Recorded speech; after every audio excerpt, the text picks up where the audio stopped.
I want to talk to you about a very controversial subject. Some have gone so far as to say it will shake the foundations of conventional Christianity and all the ways in which we are used to thinking about God.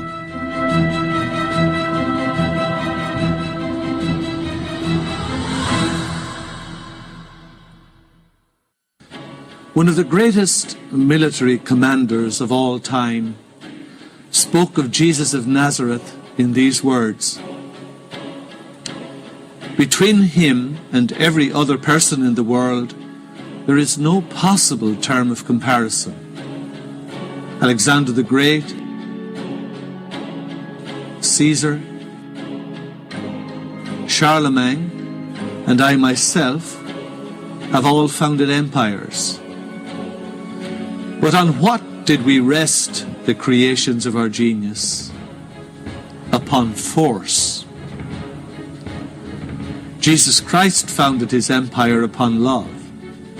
And at this hour, 18 centuries later, millions of people would still die for him." These are the words of Napoleon Bonaparte when he was in exile in St. Helena. A man who well understood the difference between power and force and expressed it memorably in these words. Now, what was it that gave Jesus that power?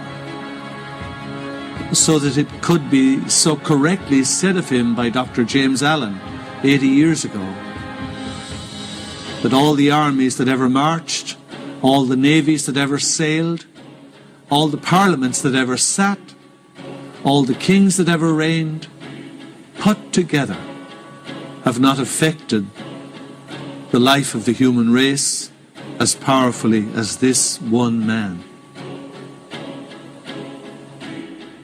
But the relevance of Jesus does not end with the enormous influence he still undoubtedly holds 20 centuries after he was crucified. The really significant thing about him is that we know he had very definite plans for those who would learn and implement his teachings. And it's very intriguing for you and me that the person who had that kind of power said that all those who followed his teachings would be able to do all the works that he did and greater still. But where is the evidence of this happening in world Christianity today? Nowhere. Why is the evidence not there? The obvious answer must be that his teachings have neither been understood properly or followed. And the immediate consequence of that is to suspect that who he really was has never been understood either. If this is the case, then truly an investigation into these matters is something that really could shake the foundations of Christianity in its conventional form today, and all the ways in which we have grown so accustomed to think about God. Now, what do we really know about the life of Jesus? Few people doubt that Jesus of Nazareth was one of the really great pivotal figures in the whole of human history. The billions who revere his name today bear eloquent testimony to the truth of that. The nations who dominate the world today in political power and economics all claim their inspiration from his teachings. But it's extraordinary that for a person who has had such an enormous influence over 2 millennia, it's extraordinary that we know so little about himself. We have no idea at all from the Christian New Testament of what he may have looked like. We have no record that he ever wrote anything, though assuredly he must have. but if he did write something, it has not survived. The details of his personal life are few and far between. Most of what we know about him comes from the four so-called canonical Gospels of Matthew, Mark, Luke, and John. But however undoubtedly important they may be as sources, it is very obvious that they were not interested in providing details of even a rudimentary biography of Jesus.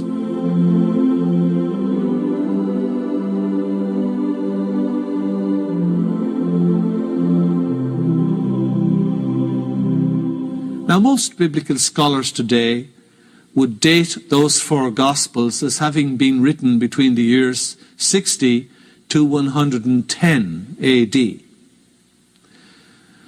However, the earliest manuscripts we have of any of them in a complete sense is from the 4th century, even though a few fragments of them date back to the 2nd century.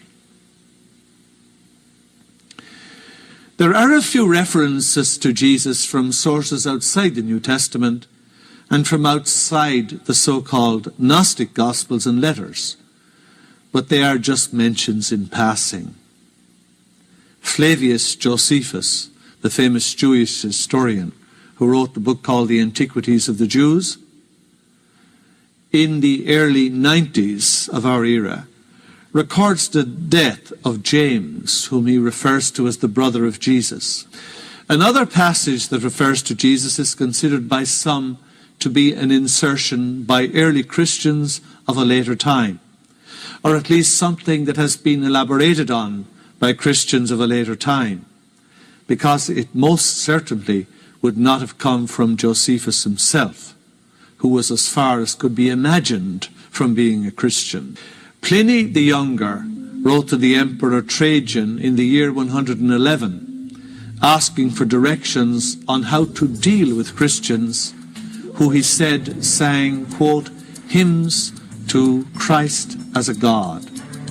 The historian Tacitus, writing about the year 116, describes the great fire of Rome in the days of Nero in the year 64, and of how Nero tried to pin the blame for the burning of the city on, quote, the persons commonly called Christians, unquote.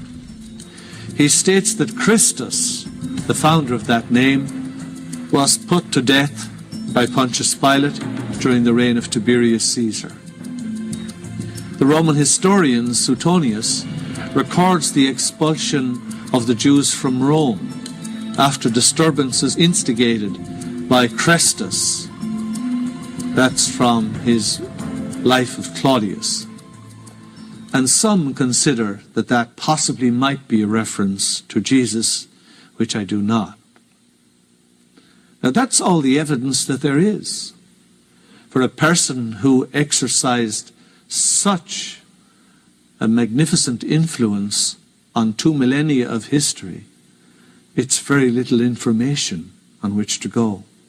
Copies of 52 ancient Christian texts were discovered at Nag Hammadi in Lower Egypt in 1945.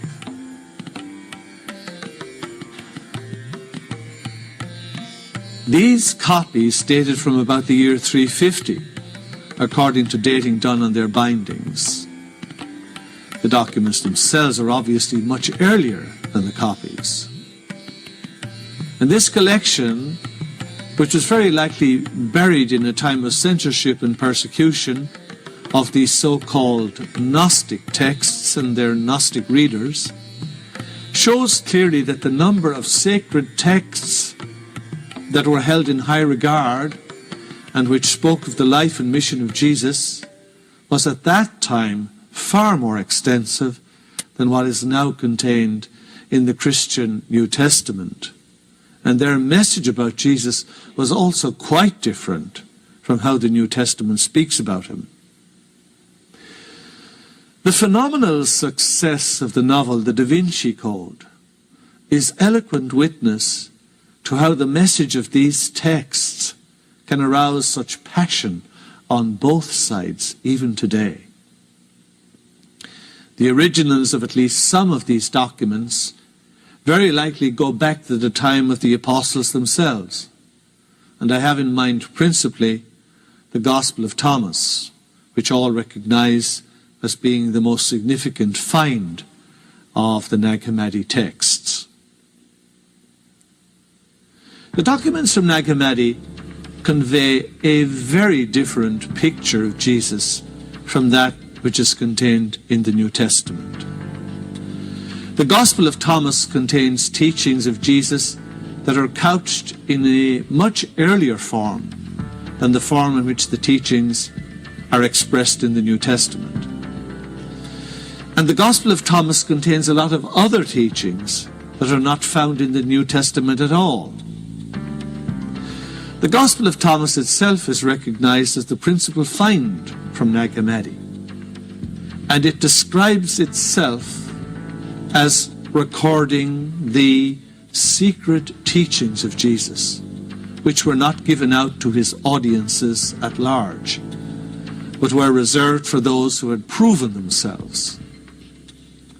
If this is so, what did these teachings say?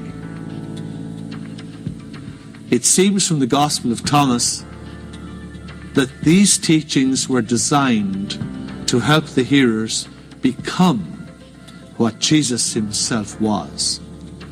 And in that their focus is remarkably different from the teachings of Jesus contained in the Christian New Testament.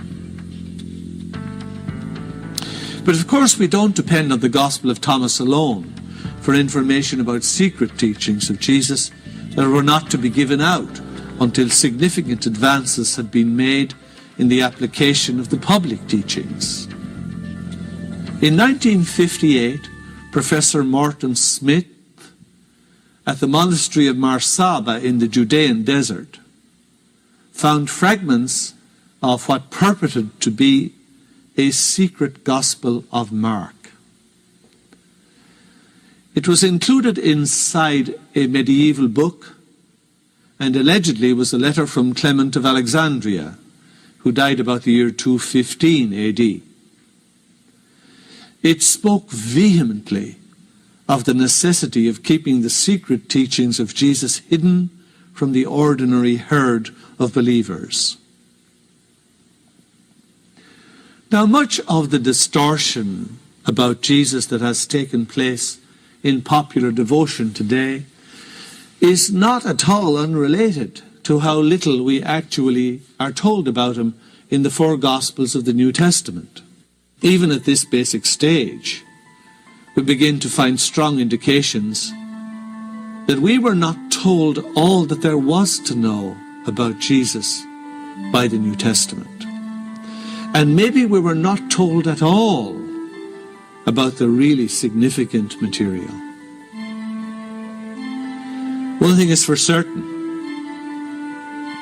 what records we are now uncovering convey a picture of Jesus and his teachings that is poles apart from the saccharine sweet figure of popular piety that we all heard about in our childhood.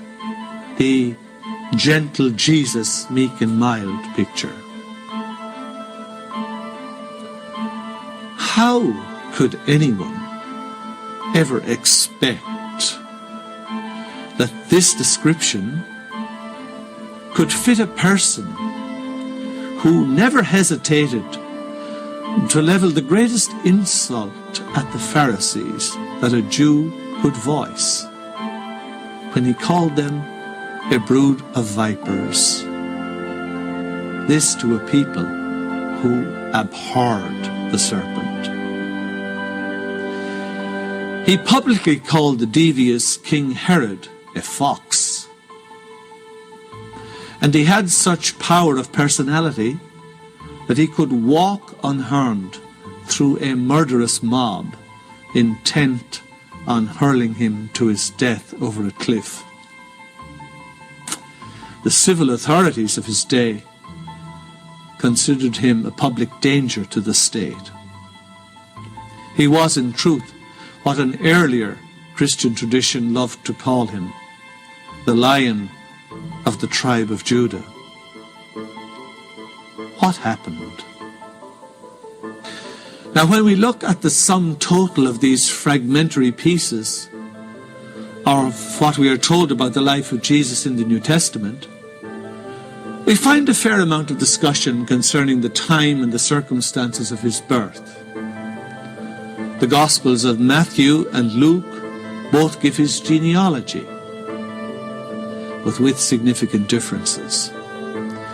Matthew's genealogy, which was concerned to show that Jesus as the Messiah had descended from King David, lists 42 individuals in the genealogy in descending order, beginning with Abraham right down to Jesus himself.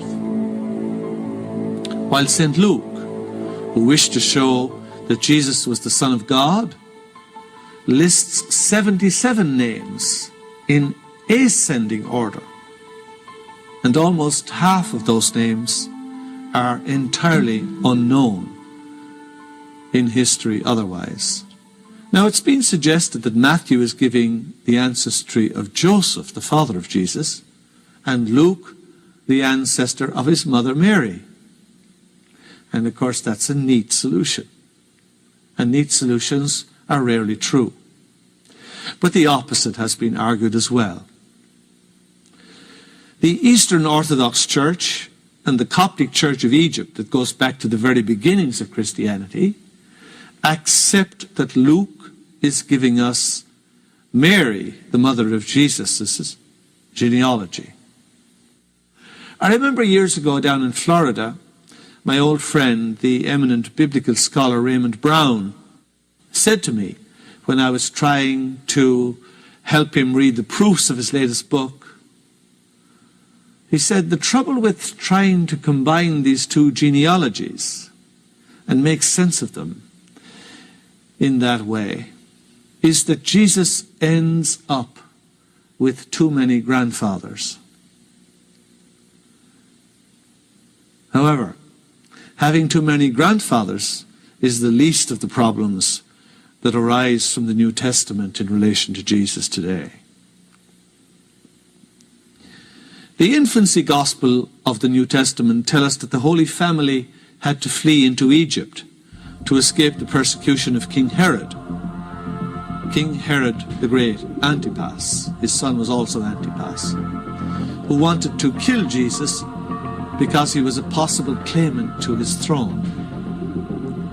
Now, Herod the Great, who rebuilt the Temple of Solomon, was a puppet king who had been placed by the Romans in the year 63 BC on a very, very shaky throne.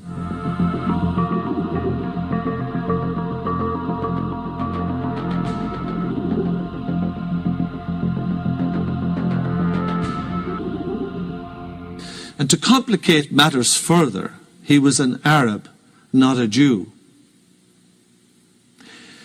In an attempt to consolidate his power, Herod married Mariamna, the last princess in the direct line of the Hasmonean dynasty, which he had replaced.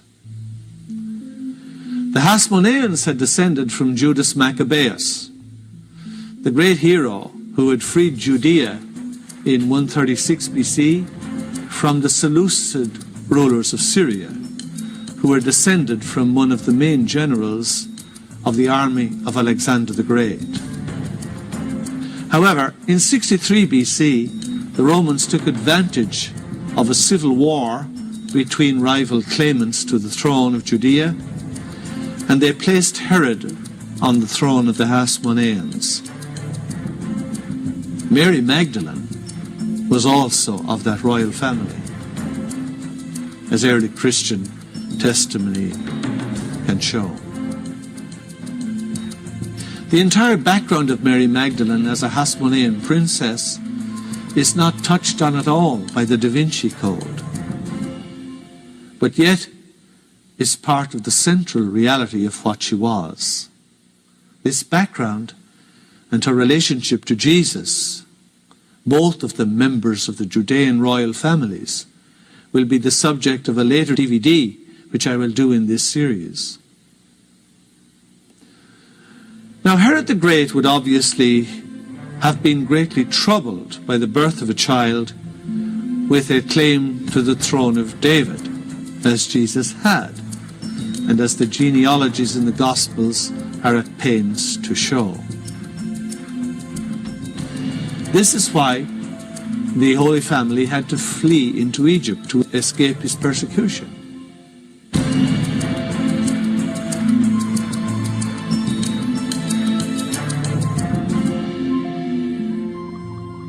We are told nothing about what the Holy Family did while they were in Egypt.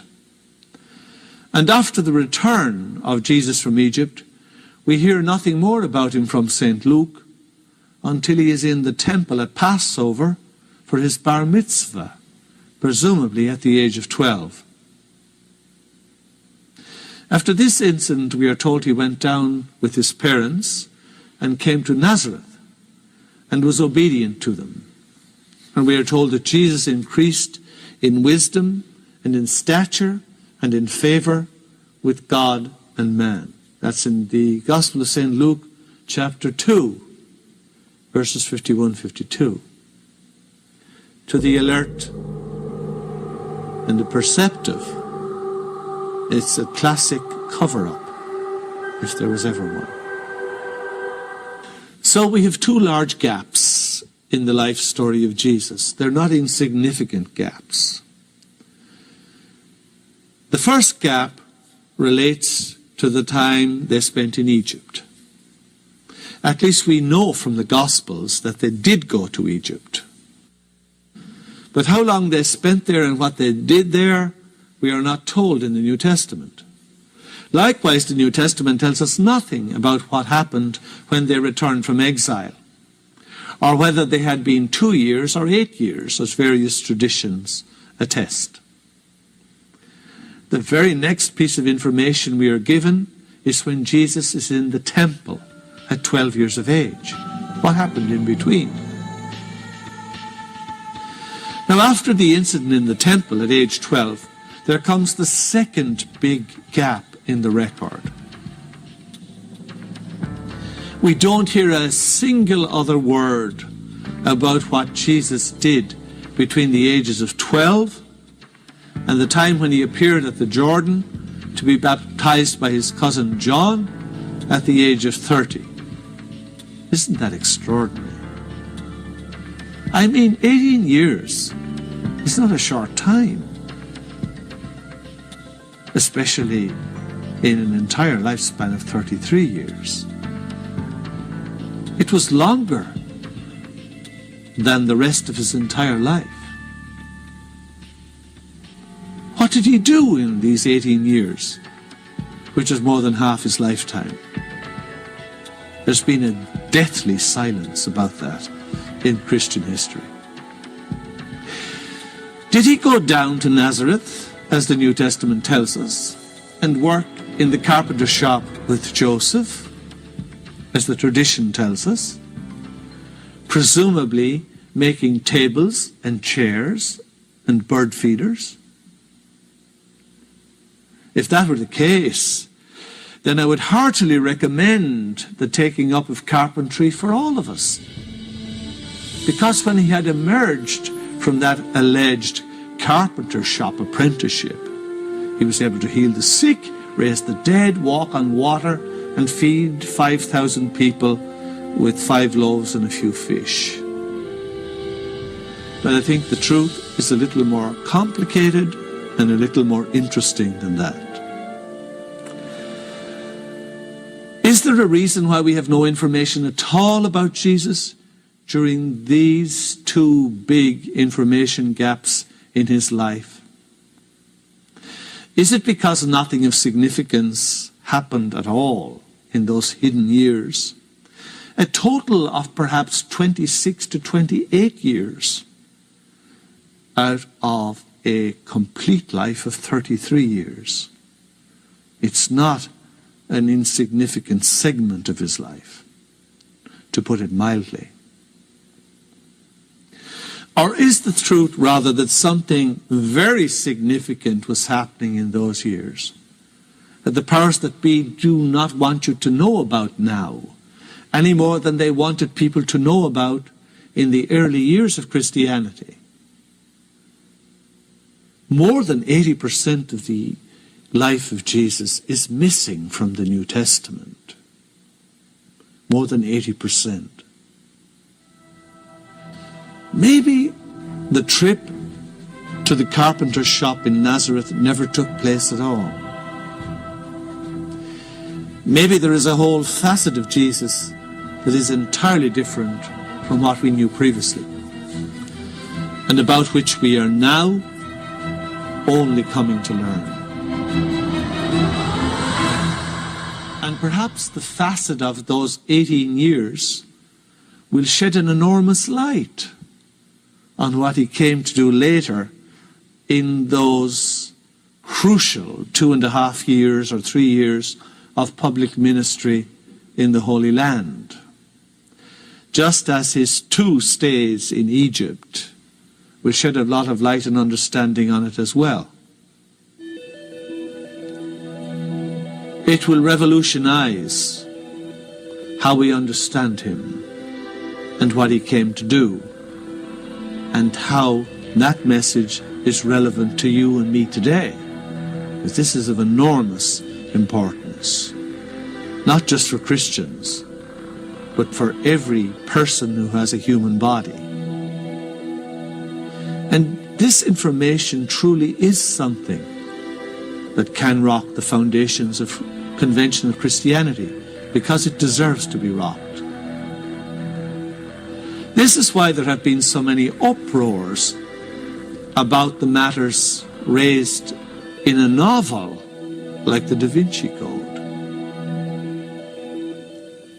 So let's first look at the gap in his life story between the ages of 12 and 30 years, 18 years. And our story hinges on a Russian aristocrat called Nicolas Notovitch, who published a book in French in 1894 called The Unknown Life of Jesus. Notovitch had set out on the great journey at the end of the Russian-Turkish War, about 1878, to explore Eastern Europe and the Middle and the Far East. Notovitch reached India, Nepal, Tibet, and Little Tibet, called Ladakh, in the year 1887. Now, Notovitch was interested in studying the customs and history of the people and the geography of that magnificent landscape near the Himalayas. He had no interest in religion. I stress that, because I want you to be clear about his motives in going there. Notovitch heard many times during his journeys in Tibet that there were scrolls in existence, not just one set, but several sets of scrolls in existence, that spoke of the life of Jesus in India during his teenage years. Notovitch eventually arrived at a monastery called Hemis, about 25 miles outside the city of Leh, the capital of Ladakh. He found a monastery. The monastery of Hemis is hidden away in a remote valley at an altitude of more than 11,000 feet above sea level. And its remote location has preserved it from the unwelcome attentions of several conquering armies down the centuries. Notovitch claimed that he was shown a copy at Hemis of an ancient Buddhist manuscript which described the life of Jesus from his teenage years up to the age of 26, and that this section of his life had been lived in India and Tibet. Notovitch was told that there were scrolls there containing the account of what Jesus did during those years. At first, he wasn't successful in being able to see the scrolls. The lamas were very reticent about showing them to strangers. But as luck would have it, after he had set out on his return journey, he broke his leg, and he had to be taken back to the monastery for emergency treatment. But during his short convalescence there, he became friendly with some of the lamas, and having won their confidence, he was eventually shown the scrolls. Now, according to Notovitch, the scrolls were in 2 large bound volumes written in the Tibetan language. They were translations, not the original, which was in the ancient language of Pali, the language of the Buddha Gautama.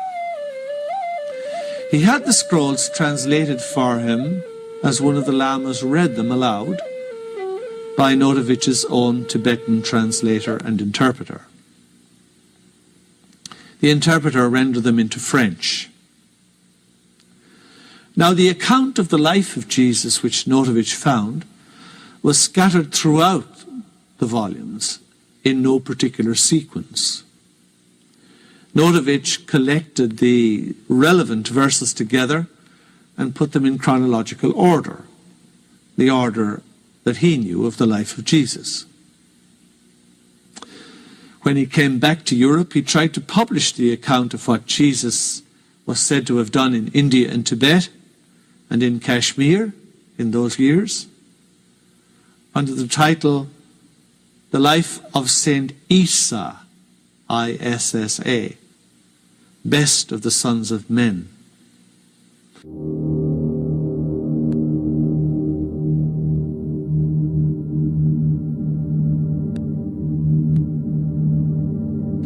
It was a short booklet consisting only of 244 verses.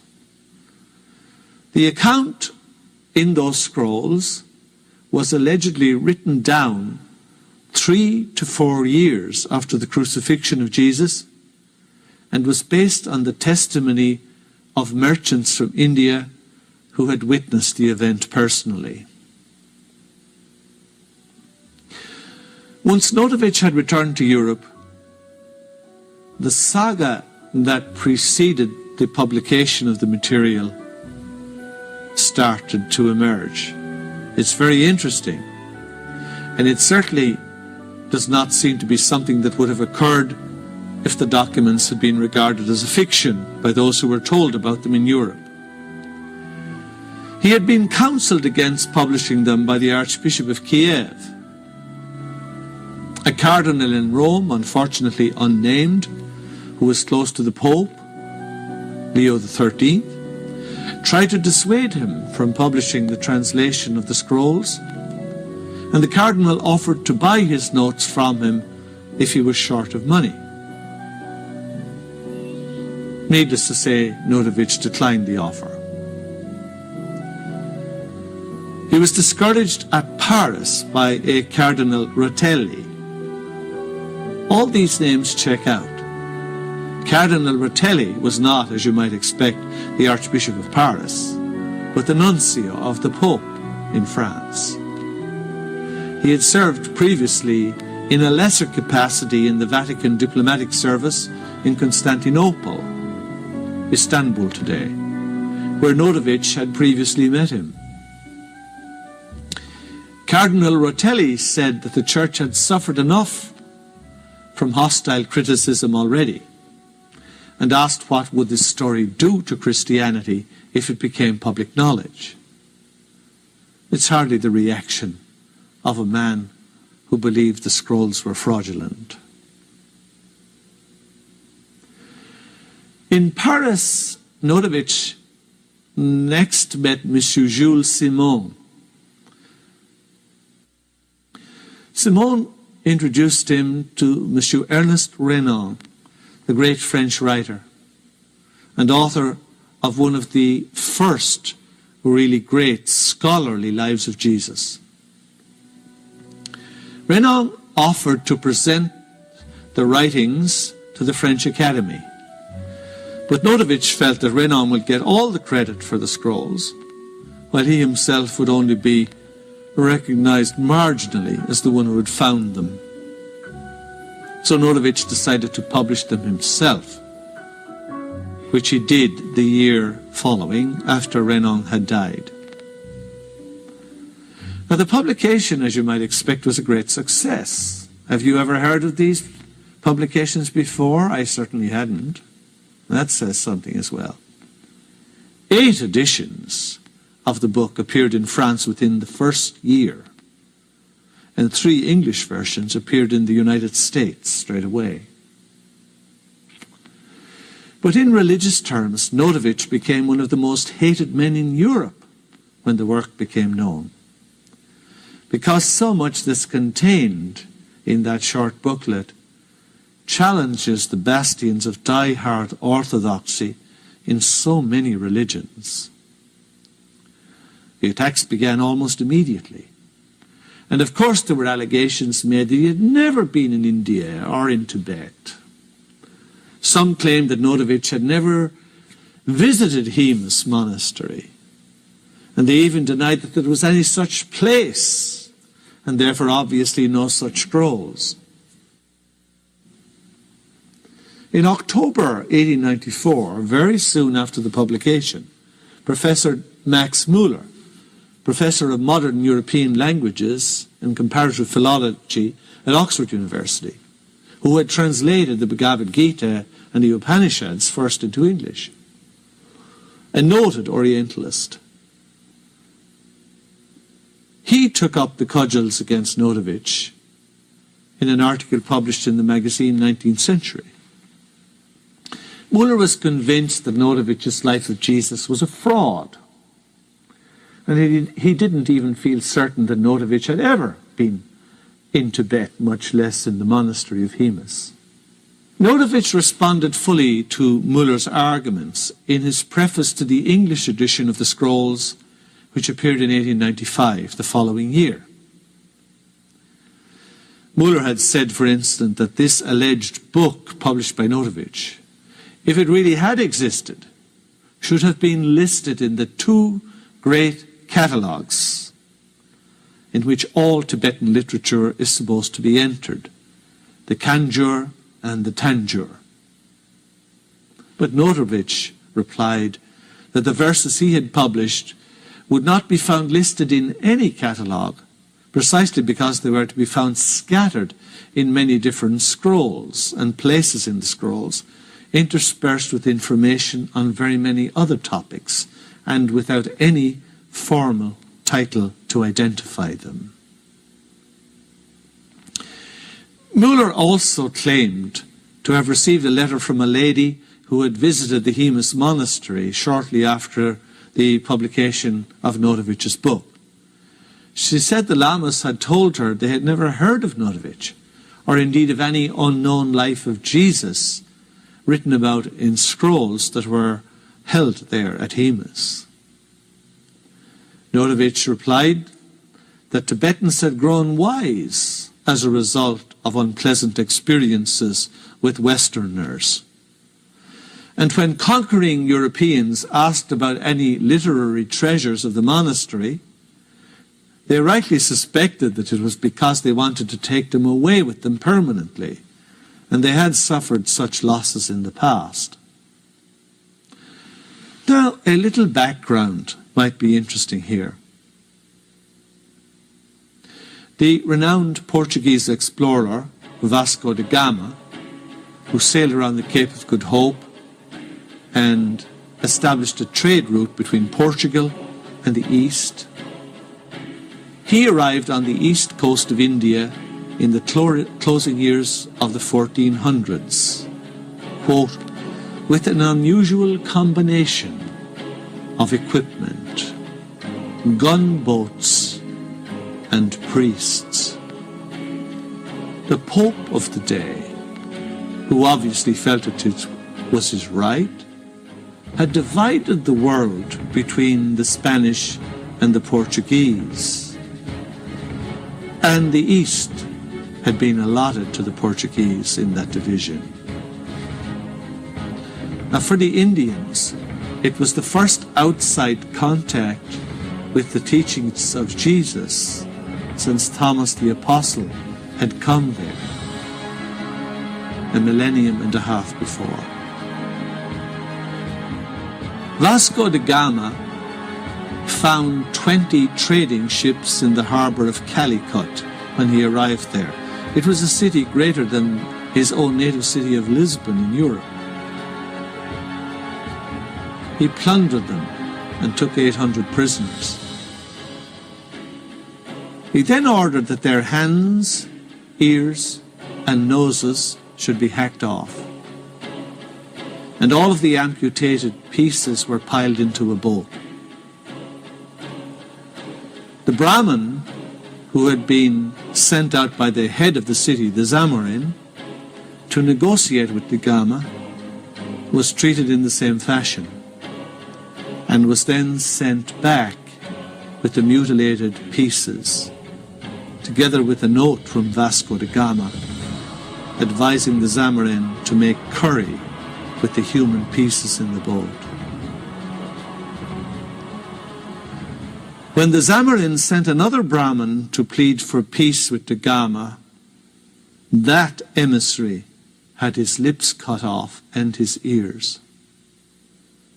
The ears of a dog were sewn onto him, and the Brahmin was sent back in that state.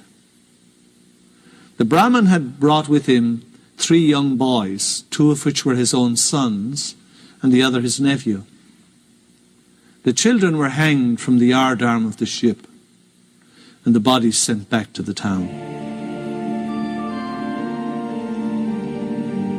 This was a sad reacquaintance with those who professed allegiance to the teachings of Jesus.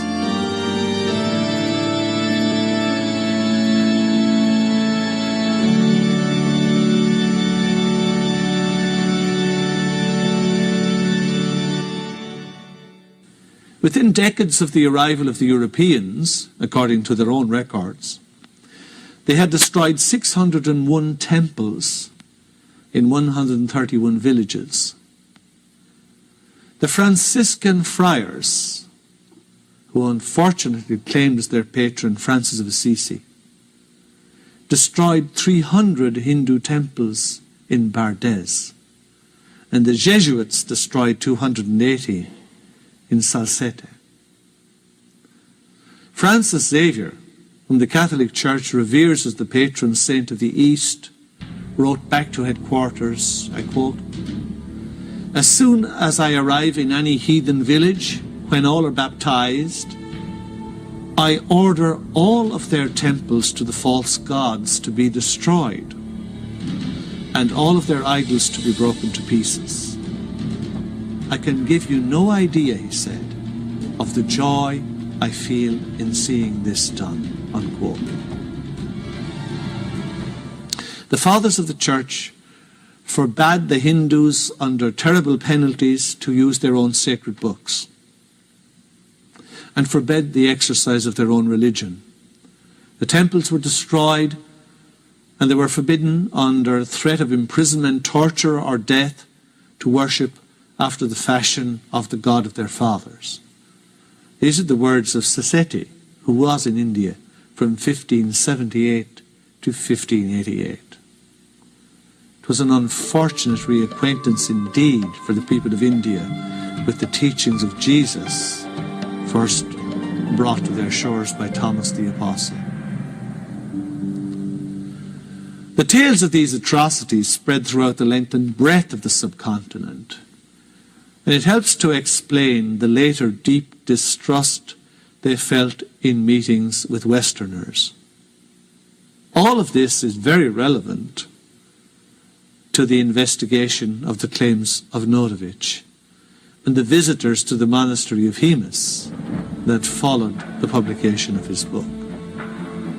You can only imagine the apprehension that the head of a remote monastery would feel when confronted with an eminent British official at a time when Christian British power in India was at its height, and when the topics the scrolls were supposed to deal with threatened the whole foundation on which Christianity erected its view of itself as the only true religion. J. Archibald Douglas, who was a professor in the Government College at Agra, India, the city where the Taj Mahal is found, read Notovitch's book shortly after its publication. He took a 3-month vacation from the college and set out for the Hemis monastery to try to get to the bottom of the matter. He claimed to have met the chief Lama at Hemis, who once again disclaimed all knowledge of anybody called Notovitch and of the existence of any scrolls. A Moravian Christian mission official from the Moravian mission in the town of Leh, which, as I said earlier, was 25 miles from the Hemis monastery, a Moravian mission official called Brother Weber also wrote about Notovitch. Initially, he decided Notovitch had ever been in Leh. Nobody had heard of him, he said. But the 2 Moravians who had met Notovitch had died in 1891, Brother Redslob and Dr. K. Marks. However, much to his regret, Brother Weber later found an entry in the mission diary that confirmed that Notovitch had visited Leh at the time he said. You can view the page of the mission diary that records Notovitch's visit. The first picture I'm showing you shows the photograph of the handwritten entry. And the second picture, which has an area highlighted in yellow, is a translation of the section referring to Notovitch as N.N., Nicolas Notovitch. Now, Notovitch's book was republished in New York in 1926, and that inspired Professor Edgar J. Goodspeed of the University of Chicago to publish another attack on the book on behalf of Christianity. He said it was claimed the scrolls were said to have been written within a few years after the crucifixion of Jesus. But he said they seemed to depend on material about Jesus from the Gospels of Matthew and Luke, and from the Acts of the Apostles and the Epistle to the Romans, which were not written until decades after the crucifixion. Goodspeed quite correctly says that Notovitch was in error in quoting Luke's Gospel, chapter 1, verse 80. Quote, "And the child grew and became strong in spirit, and he was in the wilderness until the day of his manifestation to Israel." Now, Notovitch said that this text proved conclusively that no one knew where Jesus was until he suddenly reappeared 16 years later. Unfortunately for Notovitch's effort, Jesus had not yet appeared in St. Luke's Gospel at this point, and the reference is to his cousin John, not to Jesus. Now, of course, Notovitch's imperfect knowledge of Scripture doesn't count as an argument against the legitimacy of the scrolls. And the brute fact remains that there is nothing in the New Testament about Jesus for more than 80% of his life, nor is there a single sentence in any of the 4 Gospels written by anyone who knew him personally. Of course, we don't depend on Notovitch alone for evidence of the existence of the hizo scrolls, as they're called, because the name that Jesus was known by in the scrolls of Notovitch was Isa. Swami Abhinanda, who was a disciple of Ramakrishna, had read Notovitch's book while he lived in America. And in 1922, he eventually had the opportunity to travel to the monastery of Hemis himself with the intention of refuting Notovitch's story as a complete hoax. However, when he explained the purpose of his visit to the lamas at Hemis, quite contrary to the reception that the great Western power figure Archibald Douglas had received, the lamas did confirm that Notovitch had been at the monastery of Hemis and that he had been shown the scrolls about the life of Isa. Abhinanda was shown a manuscript which he was told, as Notovitch had, was a translation of an original document into Tibetan, the original being in Pali, and which was held in a monastery at Marburg near Lhasa. Abhinanda made his own translation of the scrolls and later published them. They were published in Bengali. Elizabeth Clare Prophet did have the translation converted into English, and I have compared the two English translations very carefully, that of Notovitch and that from the Journal of Abhinanda. They are obviously two different translations of the same material. There's no doubt about that. However, it is noteworthy that Abhinanda omits the sections of Notovitch's scrolls in which Jesus trenchantly criticizes the Vedas, the sacred writings, and in which he criticizes Buddhism and Hinduism. That's omitted from Abhinanda's version. The fact that this material that's so critical of the most sacred writings in India is contained in those scrolls makes it extremely unlikely that this is material which a Buddhist or a Hindu would have faked. Dr. Nicolas Notovitch, the famous Russian artist and scholar, who was nominated for the Nobel Prize in 1928 and who has a museum of his work in Manhattan today, had visited Hemus in 1925, along with his wife and his son George, who spoke fluent Tibetan. And he published his testimony that the belief that Jesus had lived in India was widespread everywhere he went, though obviously the natives were extremely reluctant to voice that abroad too much for fear of offending the powerful Westerners who controlled their destinies. In 1939, just before World War II, Madame Elisabeth Caspari, the renowned Swiss musician and friend of the great educationalist Maria Montessori, went to Hemus with Mrs. Clarence Gask, who was then head of the World Fellowship of Faith. They had no previous knowledge of Notovitch, and they had never heard of his scrolls. But one day, quite unexpectedly during their stay at the monastery, the librarian and two other monks came to them and presented 3 manuscripts to them, covered in ornate silk, which they then unwrapped. The librarian then said to them, "These books say that your Jesus was here." Madame Caspari photographed the librarian displaying the scrolls, and I include the photograph in this DVD.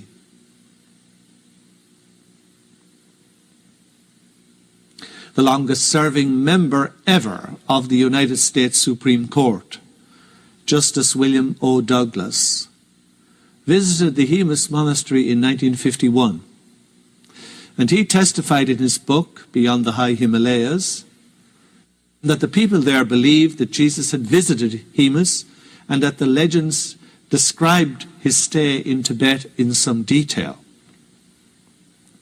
Dr. Robert Rovich, professor of anthropology at California State University, went to Hemus in 1975 and was told by a friend who was an eminent local physician in Leh that there were documents at the monastery which stated that Jesus had been there. And in the late 1970s, Edward F. Novak was a guest at Hemus when a monk assured him that a scroll telling of Jesus' life in India was locked in their storeroom. Finally, Sri Dayamata, who was president of the Self-Realization Fellowship, went to India in 1959. She interviewed one of the chief spiritual leaders of India, Sri Bharati Krishna Tirtha. He stated to her that Jesus had indeed spent time in India, and he asserted that he himself had studied ancient records in the Puri, Jagannath temple archives which confirm these facts. Puri is southwest of present-day Calcutta. So we're no longer dealing with Tibet and its uncertain destinies after the communist occupations, but a temple that is still there and functioning fully in present-day India. Now, why was there this enormous controversy over Nicolas Notovitch's discovery, and why was there such a frenzy to try to disprove his claims? To understand the acrimony that his information produced, we need to go back and review some of the ideas that I discussed in the first DVD of this series. It was called The Hamburger Universe.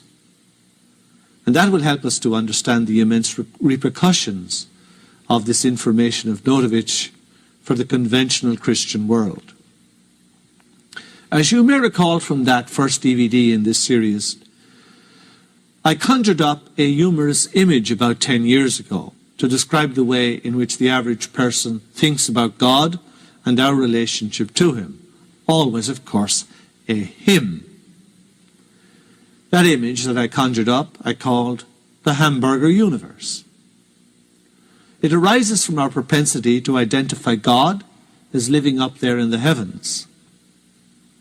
So, when we pray to God, we instinctively look up.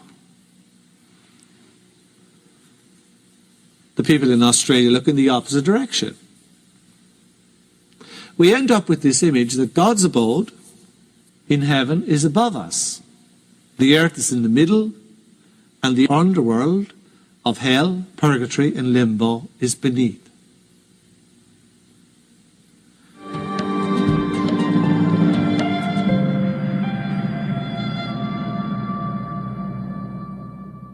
Now, we very rightly laugh at the ways in which we so crudely think about what God is, what our purpose in this life is, and what we may expect after death. We even more rightly ought to laugh at the mawkish and sentimental ways in which we picture heaven as on the top floor of the Hamburger Universe. And we should most certainly laugh at the bizarre notion of a hell of eternal torments consisting of freezing wastes or lakes of burning fire, which we are rather inexplicably asked to accept was created by a God whose nature is infinite love.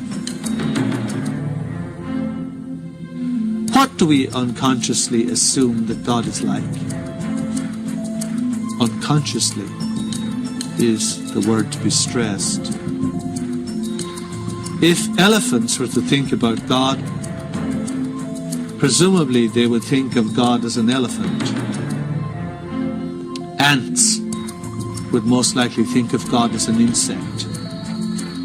So I suppose it ought to come as no great surprise to us that human beings follow suit and try to picture God as a person, as a human being. He, of course, is suitably enlarged and purged of the obvious human limitations, but is still a human being. This is how we think about God, and this is not what God is. In fact, in some religious traditions today, God is pictured as quite a nasty person who needs to be constantly placated by obedience and worship. And as far as we can tell, he has been that way as far back as records go. Now, God most assuredly is not a human person, enlarged. Nor do we much improve matters by calling God she rather than he or it.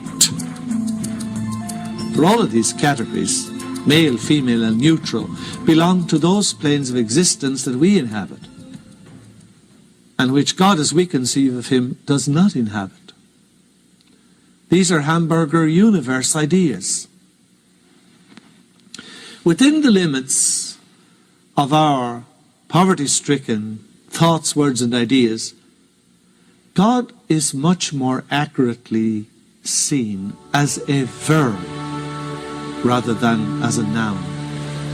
Much more as an all-pervading, powerful, personal and conscious energy, rather than as some sort of fearsome overlord, modelled on the sultans and potentates of the ancient Near East, who sits in judgment on a throne above the clouds.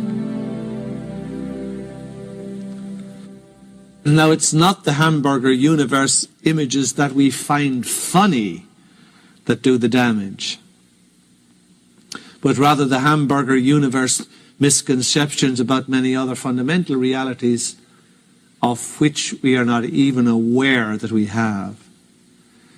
These unconscious presuppositions are the fatal ones which will wreck our hopes of spiritual evolution.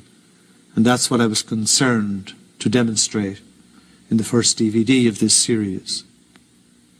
As recently as 400 years ago, most of the Western world somewhat grudgingly came round to accept that this planet Earth was not at the geographical centre of everything. Since then, of course, we have suffered repeated aftershocks in the form of realizing that matters are much more serious than we thought.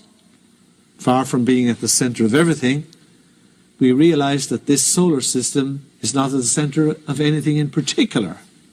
In fact, we are in the very boondocks of the Milky Way galaxy, which is itself a rather remote rural galaxy on the fringes of the universe. We're not exactly living in prime real estate here. It certainly gives us no basis for the exalted conception of ourselves which we unquestionably assume. But despite all of these aftershocks we have suffered, our arrogance persists. We still cling to the idea that we are at the center of everything in some other shape or form. And now, the way that Jesus is normally understood by conventional religion is at the very heart of this problem. Because we try to bolster up our uniqueness as a race by reflecting that even if we do live in the boondocks of the universe, we nevertheless must be mighty special and unique, because God sent his one and only Son down from the top floor of the hamburger universe to save us. What an extraordinary idea.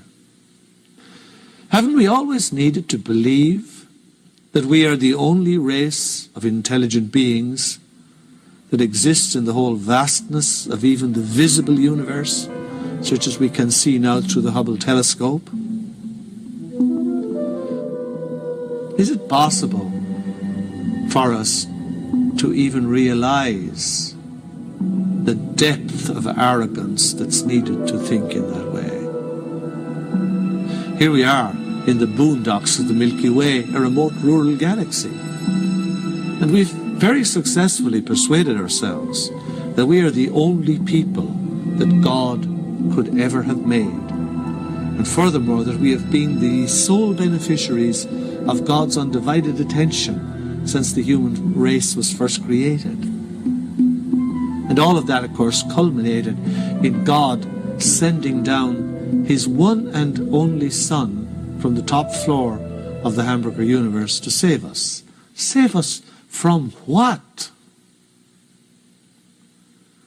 I've studied all of this carefully, very carefully. And I can only conclude that the primary thing from which we need protection and salvation is precisely the savage God of the hamburger universe. And if that savage God were not there, I doubt we would need the salvation at all. I mean, what is there to be said for this view of things? There's nothing to be said for it.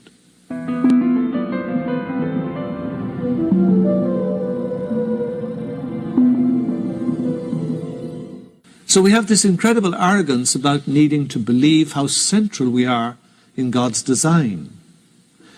And you have only to suggest to people, just merely to suggest to them, that there possibly might be some possibility of intelligent life elsewhere. You've only to suggest that to find out how much it pushes their buttons. And then, of course, immediately on comes the ridicule, the persecution, and the scorn.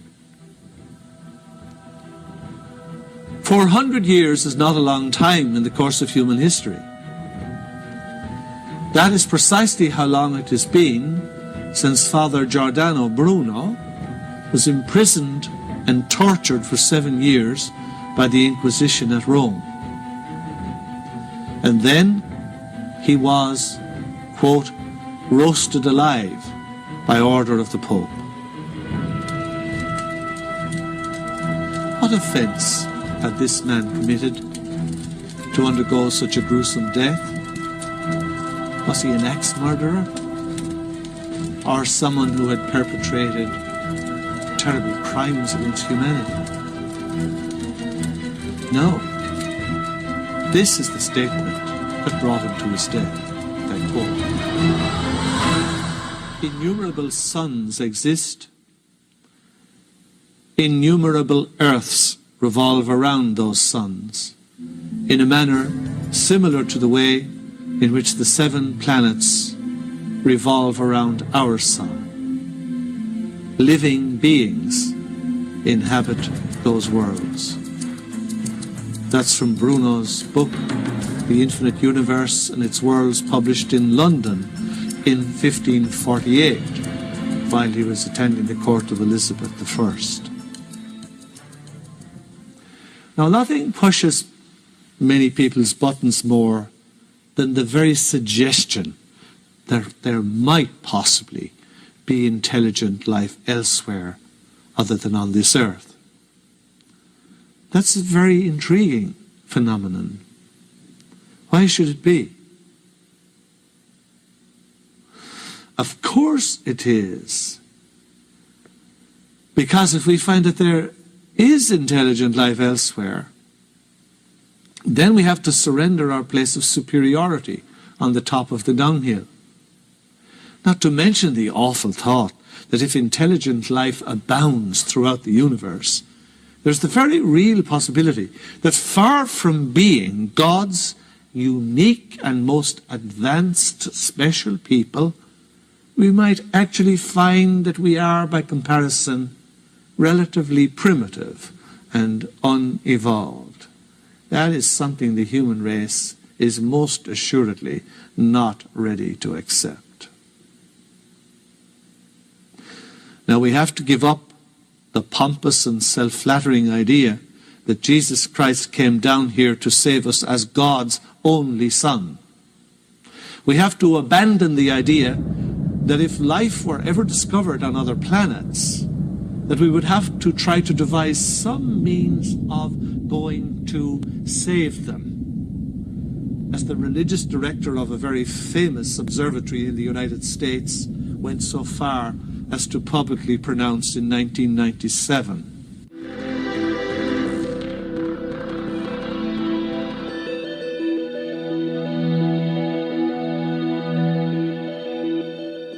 No, 400 years is not a long time in human history.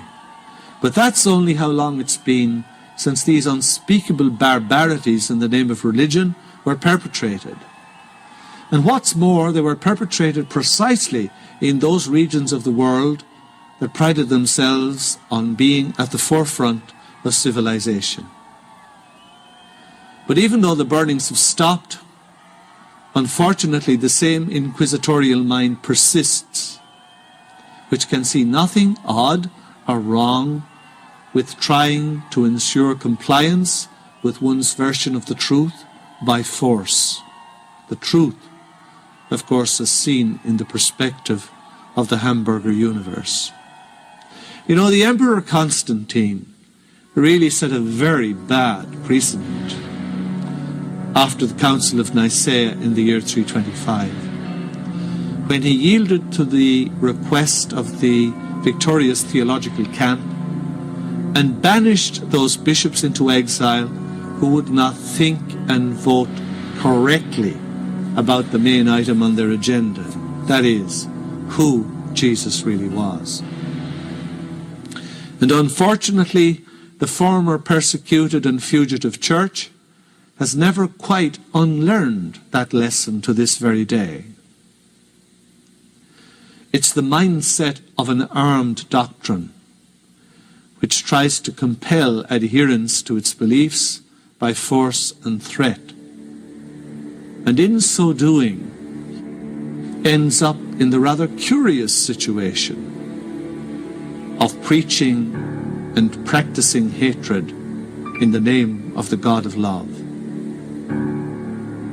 Fortunately, today there is no longer a stake waiting for those who dare to hold a different view from the majority.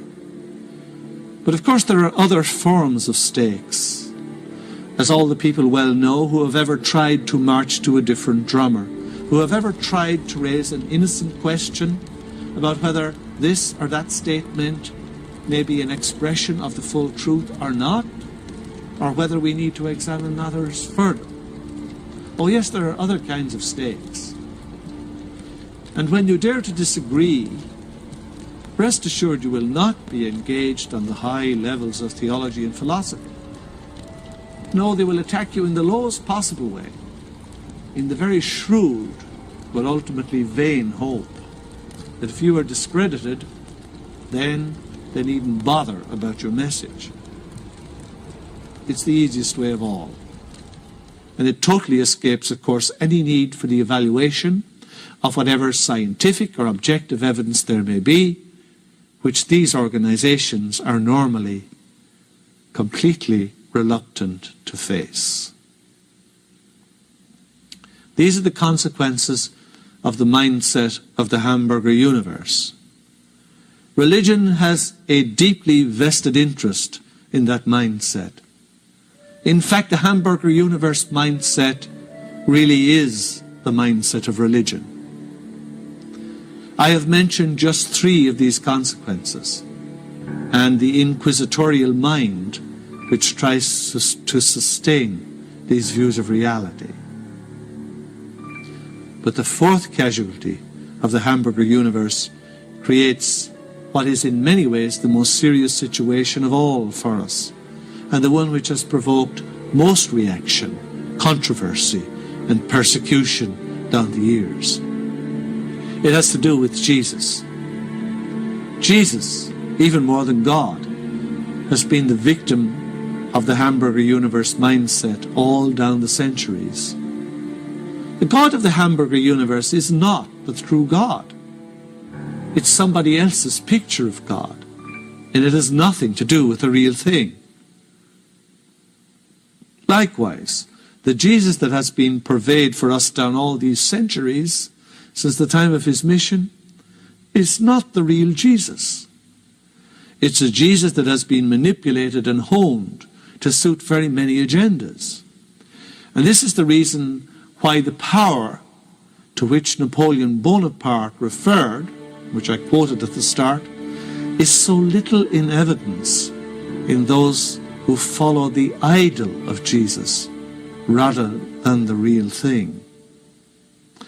Of all the topics that arouses the ire of the inquisitorial mind, Jesus stands at the very top of the list. And so it is that religious organizations for millennia have fed very distorted images of Jesus to their congregations. They've been carefully honed, edited, manipulated to suit the needs of these religious organizations at particular times in history. And those who dare to say, this is not the way it was, or there is more to the story than this, why, the whole course of human history has been littered with their corpses, with their imprisonments, with their banishments, their ostracisms, and their branding as heretics all down the ages. It's indeed a brave and rare person who decides to proclaim something about Jesus that is not politically in accordance with the status quo of the time. For wrong thinking about Jesus has always been regarded as the ultimate form of heresy. Against that background, in this presentation, I want to look at two major issues about Jesus that are of extreme relevance to us today.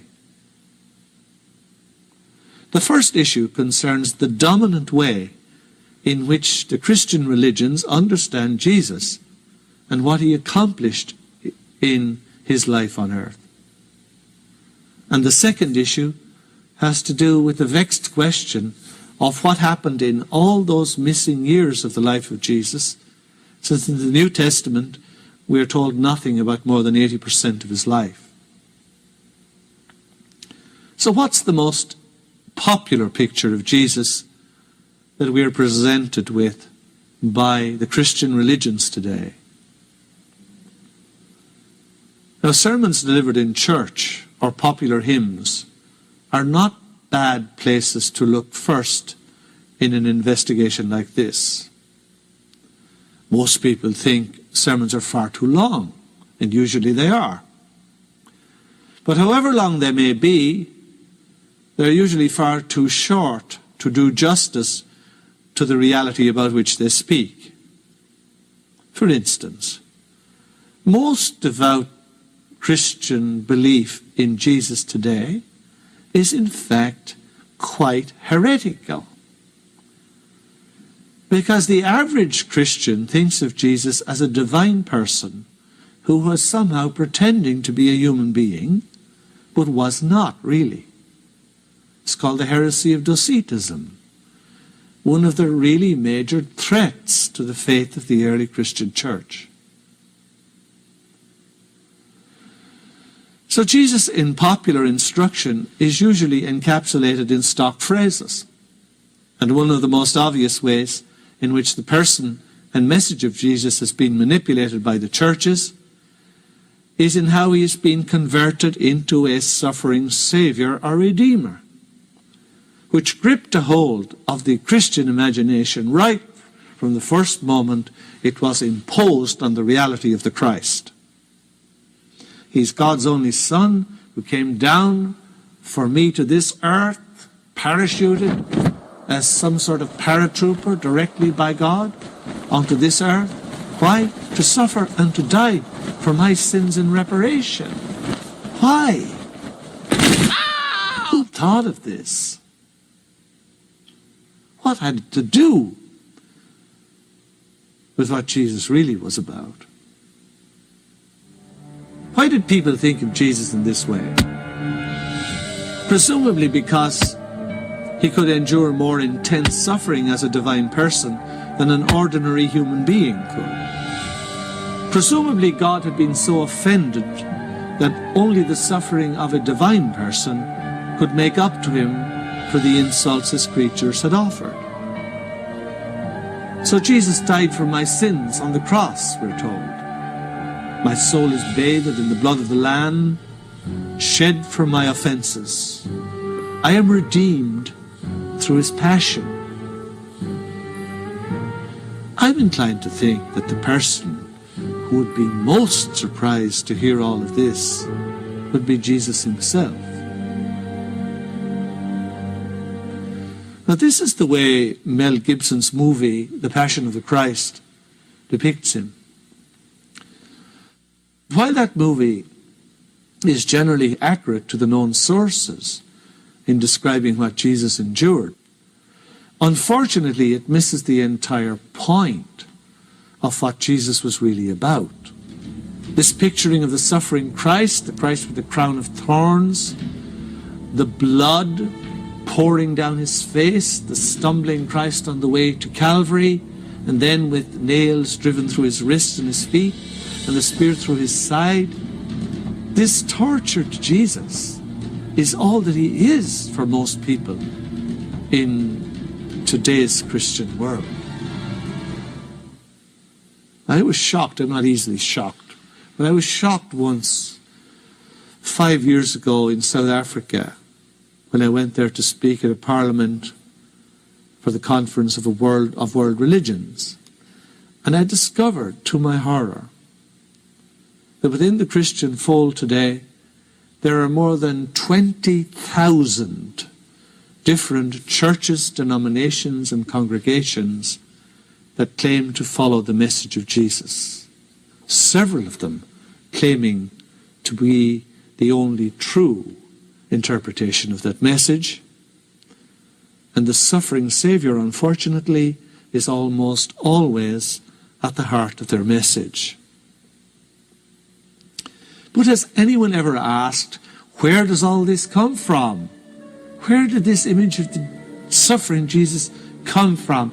And why has it come to utterly dominate the center stage today? How much has it to do with the real Jesus who lived and walked on this earth 2,000 years ago? Was this suffering what he really came to do? Or is there an entirely different explanation that in no way detracts from the magnificence and the greatness of what Jesus was? This image of the suffering Redeemer has become so closely intertwined with the Christian message that now it's almost impossible to think of Christianity in any other terms, or indeed to think of Jesus without the blood, the gore, and the torture and the suffering. That's what he's been converted into. Quickly in its footsteps, of course, comes the guilt and the unworthiness that it arouses in us all, because we've all been taught that we are the ones who caused it. Jesus took our burdens and our blame and our retribution upon himself. And look at the result. We are never allowed to forget our guilt and the remorse we should feel. And there are items available all over the internet that keep those images fixed before our minds from the cradle to the grave. Babies' garments, baseball hats, school notebooks, coffee mugs, and even dogs' blankets. Jesus took our burdens and our blame and our retribution upon himself. And look at the result. If I believe that I've caused this enormous suffering to descend upon Jesus, he took my burdens on himself, I am immediately going to feel an enormous rush of guilt and unworthiness. And unfortunately, that is precisely the single matter that dominates most religious sentiment today. And it's also the single greatest block for any of us who follow Jesus to replicating in our own persons that power of which Napoleon Bonaparte spoke. Herein lies the reason for the dramatic success of all the religious enterprise down the centuries. Their ability to so effectively arouse guilt and then offer redemption quickly to assuage it. Time after time after time. So that we're kept on an endless roller coaster of emotion, from guilt and sin up to redemption, and soon are plunged back down again into guilt and sorrow, lest we become too complacent. This is the defining picture of Jesus that is most successfully marketed today, and it is the defining note of the Christianity that is on this earth at the present time.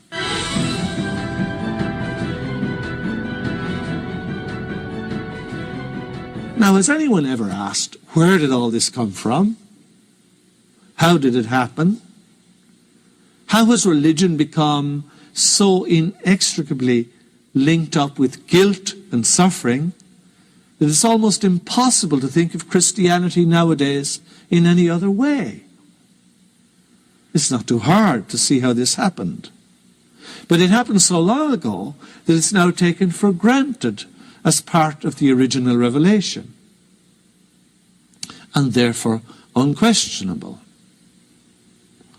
Now let's take a quick look back at the history of Judaism and Christianity to see how this suffering, goring, bloody Jesus arose along with the guilt that's aroused in you and me by contemplating it.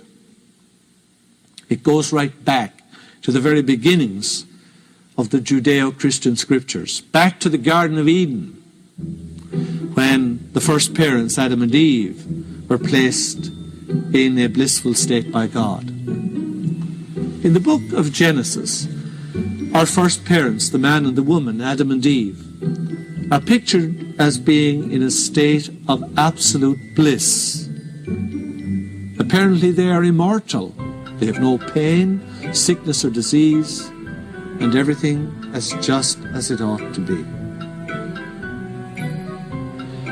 However, there was one caveat. They were given a commandment by God not to eat the fruit of a particular tree, the tree of knowledge of good and evil. Now you would have imagined that instead of prohibiting the investigation of the knowledge of good and evil, that God would have actually wished for his creatures to advance in wisdom, knowledge, and understanding. And here we begin for the first time to find some hint about what kind of God actually lies behind the tradition of Genesis. Of course, forbidden fruit is an almost inescapable temptation. And the inevitable happened. Adam and Eve did eat the fruit. The serpent is supposed to have tempted Eve, and Eve tempted Adam. But who made the serpent is, of course, the real question here. According to the account in the book of Genesis, our first parents were cast out of the state of bliss after they had sinned. They were now prone to sickness, to aging, to disease. They were given a very short lifespan, simply because they had sought for the knowledge of what was good and what was evil. Was this being, who was so jealous of this, afraid for his own position, or what? What kind of God would punish his own creatures for trying to evolve and develop in accordance with the faculties with which they had been endowed by he himself? This is indeed a strange picture of God, but that's a subject for another day. Now let's concentrate on one specific issue in this whole picture. The Jews felt that they had to make up to God for this primordial sin in the Garden of Eden. And in their religious rituals, they devised a festival each year called the Day of Atonement.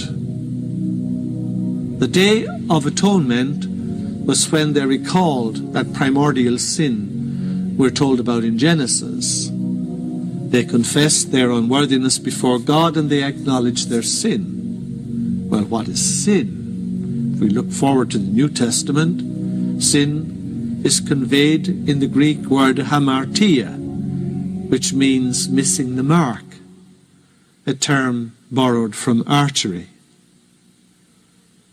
But sin is not a term that conveys horrible guilt and banishment. It's simply that you have missed the target. You must correct your aim to approach closer to the mark the next time you try. This is what sin really meant at the heart of the Old Testament tradition and at the very center of the New Testament. But of course, it became immensely corrupted when sin became misinterpreted as offering an insult to God, who must surely be very insecure to have been insulted by something his own creatures had done. In fact, the image of God that we find in what Christians call the Old Testament is very, very interesting. Now, this is evidence you don't have to go to a dusty cave in Egypt to find, or some archaeological site elsewhere. It's in every bedside locker in every hotel and motel room in the country. And the God that glowers out at us from the pages of the Old Testament is fickle, capricious, vindictive, insecure, psychotic, and neurotic. The evidence is there. Open the pages. Read it for yourself. Nobody can deny those qualities that I've expressed. They're there. So this is the type of God that the Jewish people attempted to placate in their annual festival of Yom Kippur. And since they believed that every human person was corrupted by the taint of the sin of our first parents, no human being could hope to make up to God for the terrible offenses of Adam and Eve and all that had happened since then. So they decided that they should select instead 2 perfect animals to stand in for them, because these animals were not tainted by the sins of the human race. The animals they selected for Yom Kippur were first of all a goat, perfect without spot or blemish, and the other animal was a perfect lamb. Now, in the ceremonials of Yom Kippur at the temple, the people confessed their unworthiness before God and their absolute sinfulness. They apologized for the offenses and the insults they had offered to God. And then the goat was laden up with symbolic baggage to represent the sins of the people. The goat was driven out into the wilderness of Judea, symbolizing the taking away of the people's sin. The second ritual in the festival of Yom Kippur was the sacrifice of the spotless lamb on the altar in the temple. It was to appease the vengeful anger of God against humanity.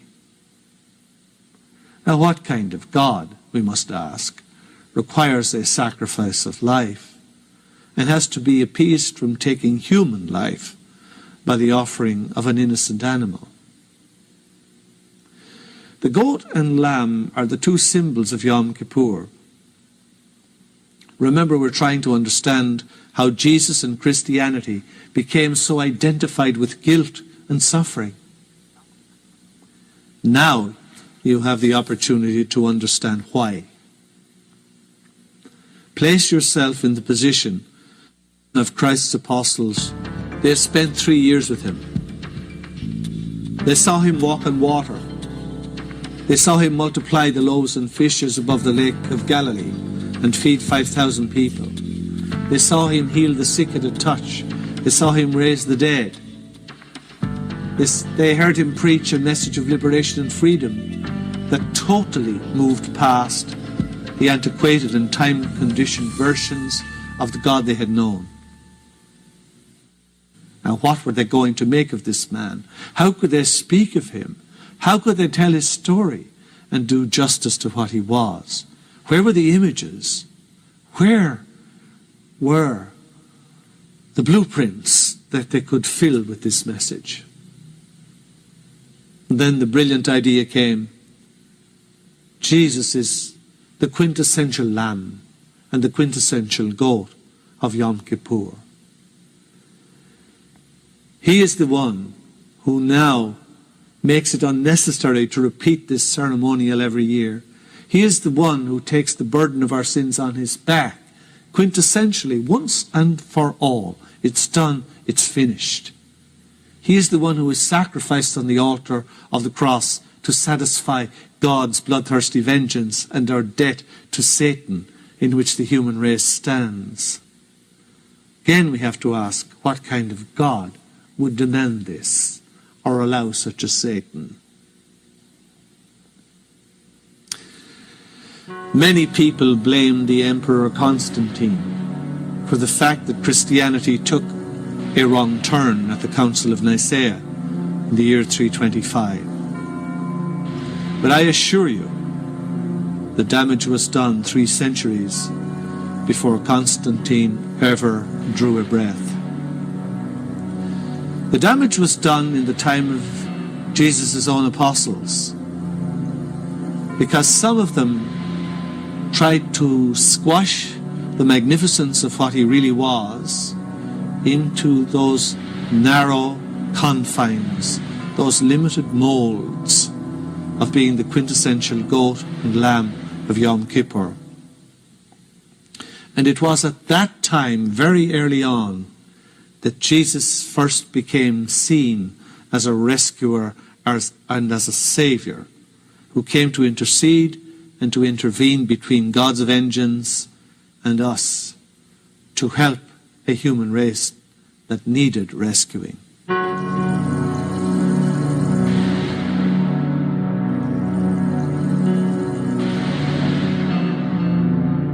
And of course the matter escalated as the years went by.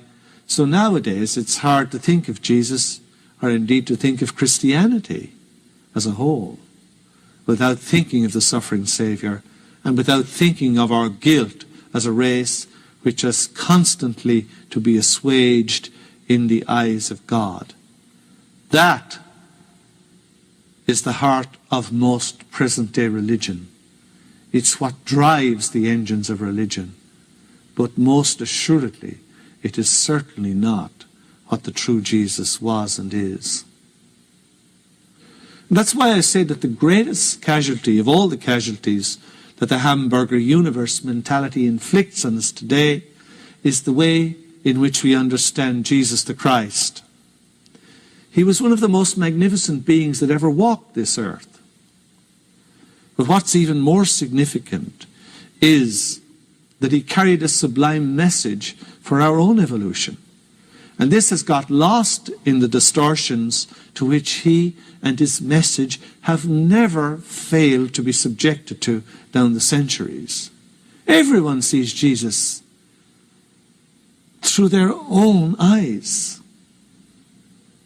Everyone interprets Jesus in the light of their own problems.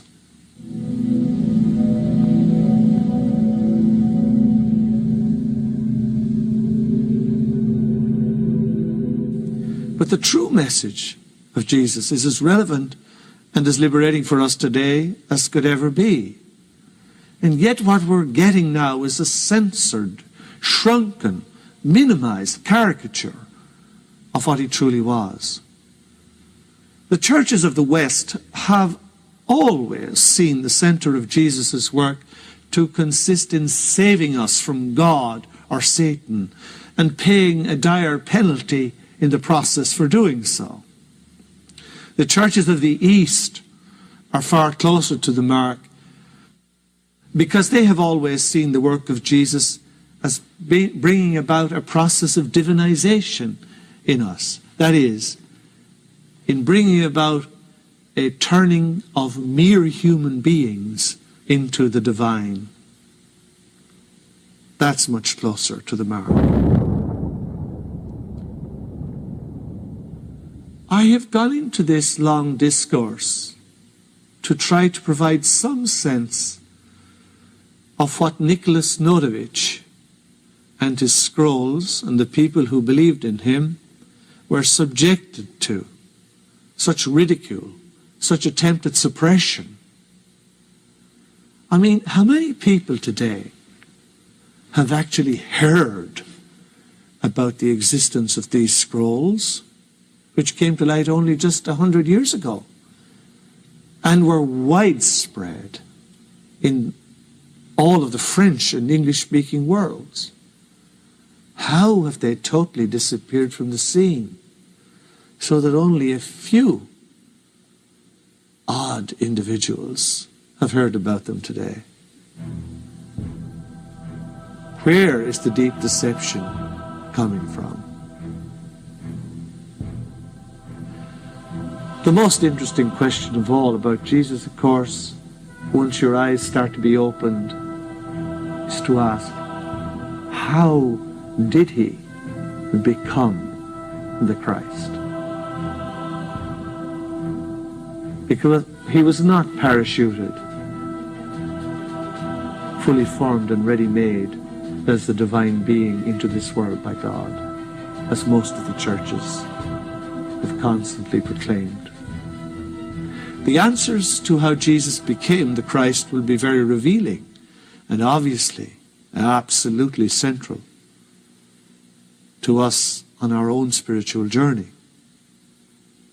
So with that question in mind, let's return to the information provided in Notovitch's scrolls and other sources that expose a much greater knowledge than is provided in the bare essentials of the New Testament.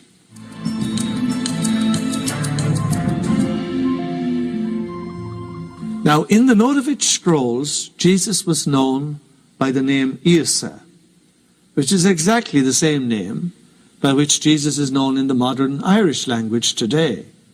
The Irish language comes from the Indo-European area. And the account in the scrolls of Notovitch tells how Jesus had just celebrated his bar mitzvah. And that was the time when Jewish families liked to decide on a future spouse for their sons. According to the scrolls, Jesus did not wish for that to happen at that time. So he left his parents' home by stealth and joined a merchant caravan setting out for the fabled lands of the East, from whence had come these fabled stories of the great masters who could perform remarkable phenomena and live for unimaginable lengths of years. On his outward journey, he would have traveled north through the present-day city of Damascus in Syria, on into present-day Iraq through Baghdad, then called Opis, and from there to Ecbatana, now called Hamadan, and Rage, now called Tehran, the capital of Iran. All throughout northern Persia, as it was called in those days. From there he travelled along the fabled Silk Road from the Persian city of Rage, now Tehran, to the ancient city of Bactra, called Bart today, which had been the capital of an ancient empire. From Bactra he went south to Kabul in Afghanistan. In these days, unfortunately, very well known to everyone, courtesy of CNN.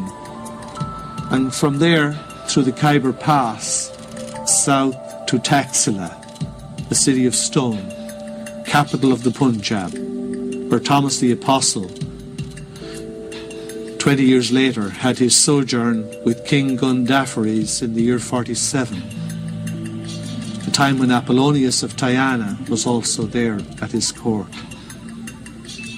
Jesus travelled into the Rawalpindi area and headed for India. He crossed the land of the 5 rivers, the Punjab, until he reached the land of the Sindh, in present-day southeast Pakistan, at the mouth of the Indus River, where he settled among the people known as the Aryans. He was warmly welcomed. And after spending a time there, he became quite famous among all the local inhabitants. And despite their pleas to remain with them, he hadn't found what he wished to discover. So he moved on, right across the entire country of India, to the city of Juggernaut, now called Puri, in the province of Orissa, where he was warmly welcomed by the Brahmin white priests.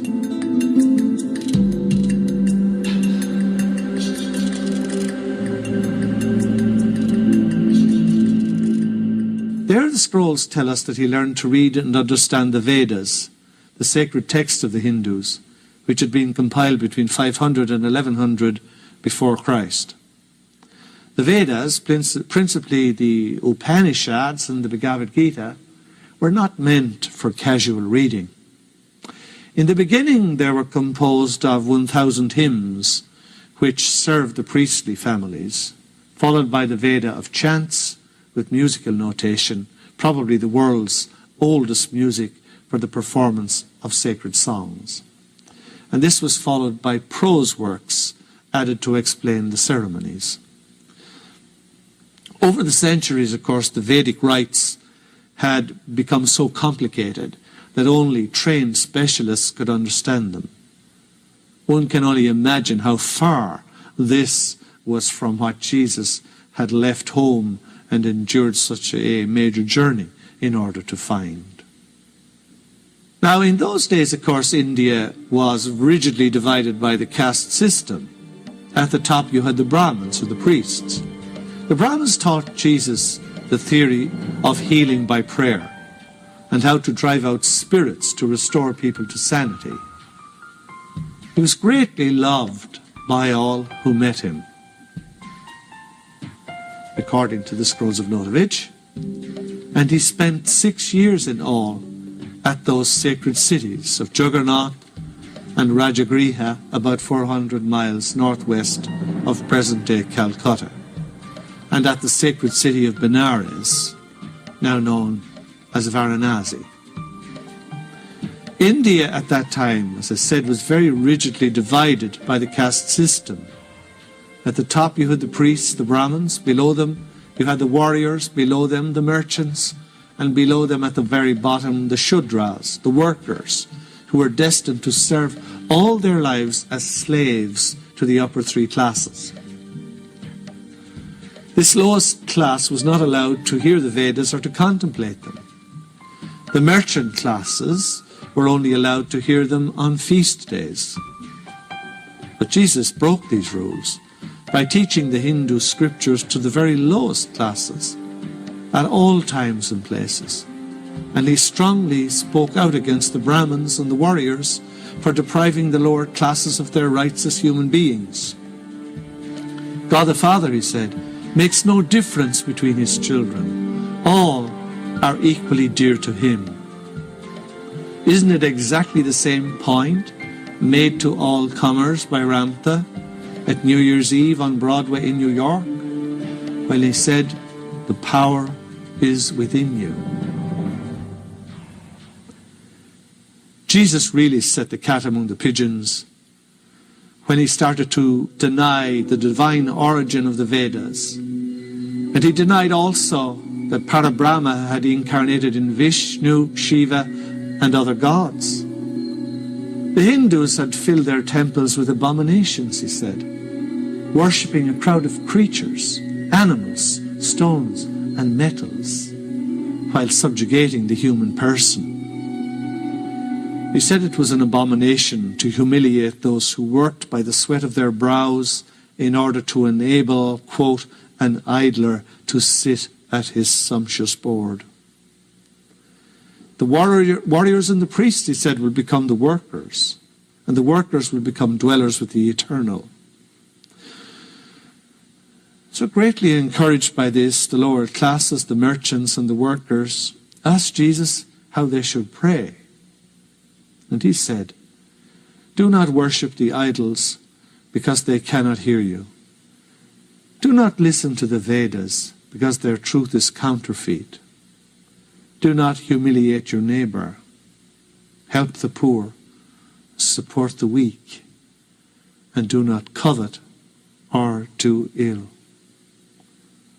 A message he was later to resoundingly pronounce in the Holy Land some years later.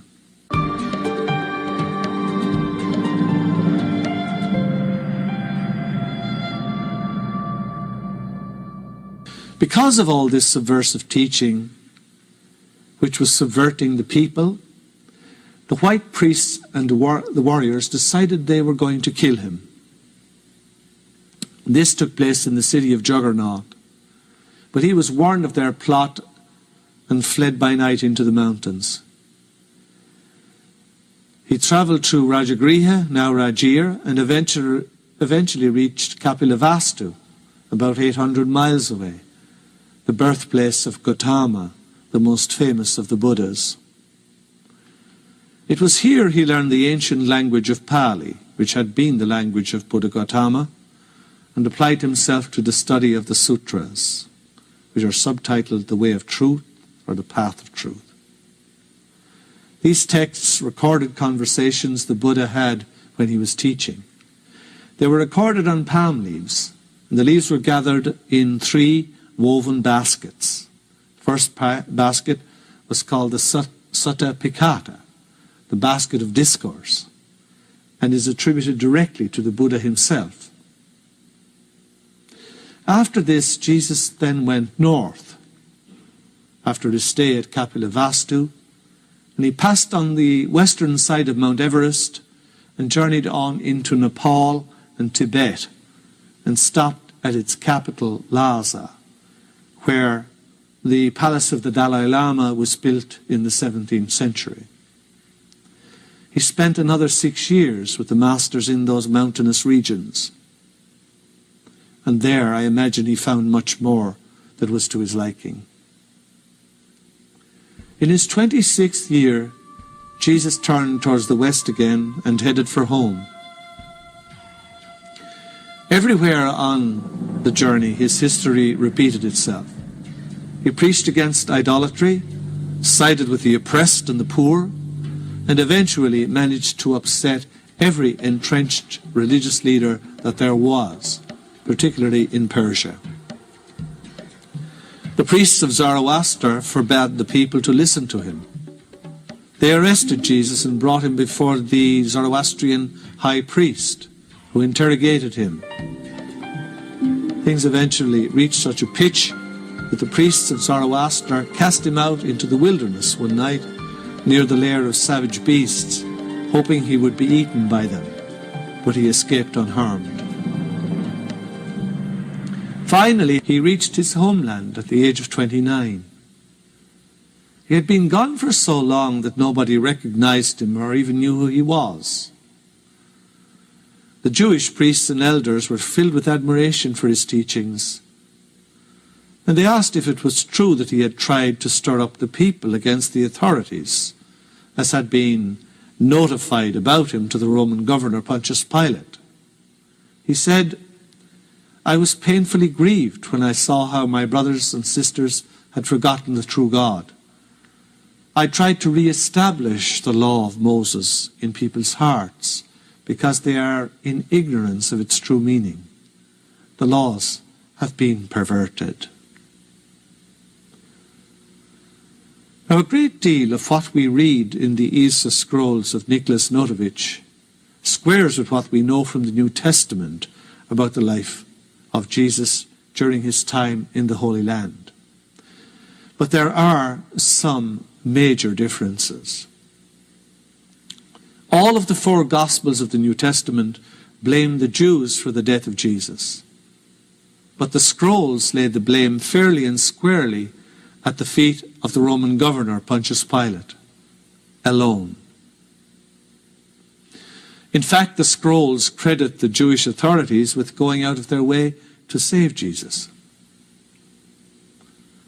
Also, John the Baptist is not mentioned at all in the Notovitch scrolls. Another major teaching that is quite alien to the message of the 4 Gospels of the New Testament, and quite needed today, is the beautiful hymn of praise for women which Jesus uttered when one of the spies of Pilate, sent to keep track of him, roughly pushed an old woman out of the way so he could get closer to the master and not miss any sedition that he might speak. Jesus said, "Whoever respects not his mother, the most sacred being after his God, is unworthy of the name of son.